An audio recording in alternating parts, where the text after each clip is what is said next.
আজকে হাসিনার তারপরেও শিক্ষা না হয়ে ভারতের মাটিতে পালিয়ে থেকে দেশে শান্তির পক্ষে অবস্থান না নিয়ে, গণতন্ত্রের পক্ষে অবস্থান না দিয়ে হিংসা বিদ্বেষকে প্রতিটি মুহূর্তে উস্কানি দিচ্ছে। তাদেরই হিংসায় প্রথম ফ্যাসিবাদের পতনের পর দেশ জোড়া হঠাৎ করে ডাকাতি শুরু হলো। তাদের উস্কানিতে আনসার বিদ্রোহের নামে সরকারি প্রশাসন ব্যবস্থাকে অচল করে দেওয়ার চেষ্টা করা হলো।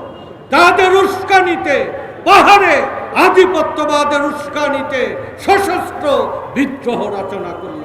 তাদের উস্কানিতে মিল, কলকারখানা, শিল্প প্রতিষ্ঠানে একটার পর একটা নাশকতা করে যেভাবে পাট শিল্প বন্ধ হয়েছে, তেমনিভাবে গার্মেন্টস, ওষুধ প্রতিষ্ঠান বন্ধ করার এক নাশকতামূলক দুরভিসন্ধি প্রতিদিন এটে যাচ্ছে।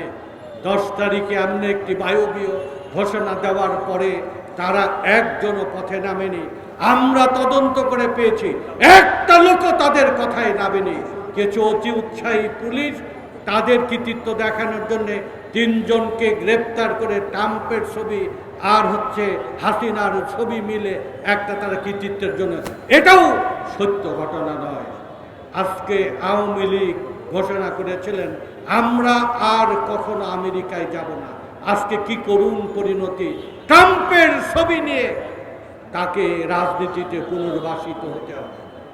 আজকে আমি এই কথাই বলতে চাই, ৭৫-এর 15ই আগস্ট, 3রা নভেম্বর, 7ই নভেম্বর কুদেতার পর কুদেতা, ষড়যন্ত্রের পর ষড়যন্ত্র করার পরে আওয়ামী লীগের পতনের পরে বাংলাদেশের গণতন্ত্রকামী আমরা আশা করেছিলাম আওয়ামী লীগ ভবিষ্যতে গণতন্ত্রের ভিত্তিতে গণতন্ত্রের রাজনীতির তারা পথে ফিরে আসবে।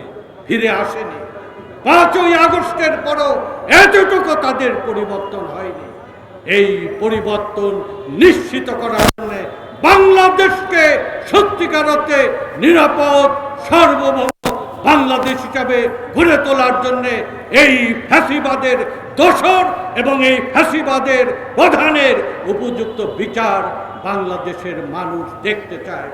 যে শ্রমিকার ছাত্ররা রক্ত দিয়ে এই পরিবর্তন নিশ্চিত করেছে, এই বাংলাদেশকে আগামী দিনে কল্যাণময় বাস উপযোগী বাংলাদেশ গড়ে তোলার জন্য অনিবার্য আমাদের কাছে কর্তব্য হিসেবে রয়েছে সকল অপরাধের নিরপেক্ষ বিচার করতে হবে দেশকে স্থিতিশীল এবং গণতান্ত্রিক ধারায় নিয়ে আসার জন্য।